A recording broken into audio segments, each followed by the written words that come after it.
Hormang endi Ilhom aka. Mana o'zicha 5 barmoqda bor, bulyon tursa, ikkinchisida mana shu xamir turadi-da. Xamirni maromiga yetkazish kerak.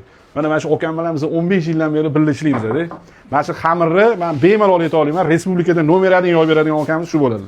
Mana buni qarang, mana Ilhom aka bitta ko'rsating mijozlarimizga. Mana qarang, xamirni gilam bo'lib ketgan, gilam. Mana qarang, qo'lim ko'ring. Voy, mashalloh. Ko'pchilik mana aytishadi-da, kommentariyalarda ham xamir xolalarni ham ko'rsiting, endi ko'ringlar deb. Mana shu xamirxonamiz bo'ladi bizlar. Mana xamirlarni ko'ryapsizmi? Mana shuni bitta mana uzunligini qarang, mana buni.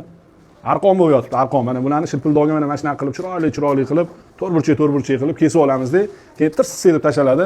Shu bilan og'izda eriydigan tuxum qaymoqdek ketadi-da bu. Ko'pchilik hozir so'rashyapti-da kommentariyalarda. Mana shu go'sht muzlatilganini olmaysizlarmi deb. Biz muzlatilgan ot go'shtni hech qachon ishlatmaymiz. Bu mahalliy o'zimizning toy go'shtlar. Mana shu go'shtlarni ko'rsangiz, dur bo'lib ketgan bor-ku, dur bo'lib. Muzlatishga vaqt yo'q. Shunda ot so'yiladi, shunda marinovka bo'ladi, qozonga tushib ketadi.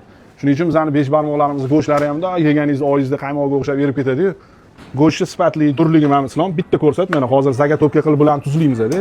Mana ko'rsatamiz. Mana kamerani yaqinroq olib keling, mana ko'ryapsizlarmi? Asal bo'lib ketganda.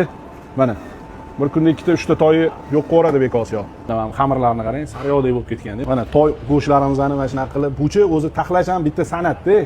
Qo'ri o'zi ham maza qiladi. Shunda ushlaysiz, ilvillab ketganda, bu oyingizda sariyoq bo'lib erib ketadi-da. Mana shu qazilarimiz ham mana ahamiyat berayotgan bo'lsangiz, o'zimizda qilamiz. Bu ichuvdan bo'lgan, bu abalochka emas. Ko'p joyda abalochka qilishadi, mayli хорошо yeversin, lekin biz ichuv. Buni yevorsangiz ham bo'ladi-da. Asal bo'lib ketgan to'shlar. Mana bu barashka-da bu. Barashka bo'lgani uchun ham mana to'shlari, go'shtlari ham oppoq chiqadi. Qoqilari ham bor, pomidor qoqi. Buni ko'p yeb turish kerak-da. Bu inson organizmiga rosa foydali. Mana bu ko'k piyoz. Ko'k piyozni biz u yasatish uchun ukrasheniyaga solmaymiz. Bu hazm qiladi bu ko'k piyoz. Eng kulminatsion joyini aytdim. Qo'y Islom. Qara. Mana shu bulyonni bor, uncha joy o'xshata olmaydi-da. Lekin bunaqa bulyon bekos yo'qdan nomer 1.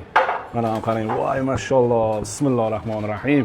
Mana 5 barmoq haqiqiy qanaqa yeyiladi desa, mana shu xamirni olasiz. Bismillahirrohmanirrohim.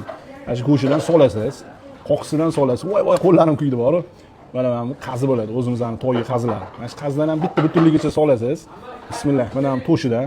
Shunday olasizda, no'xatlaridan qo'yib, mana bunaqa karchkalardan qo'yib, yana bitta xamirini olib, mana shu qozoqcha sendvich bo'ldi. Mana shunaqa 5 barmoqni yeyman desanglar, bekos yo'q, kelaveringlar.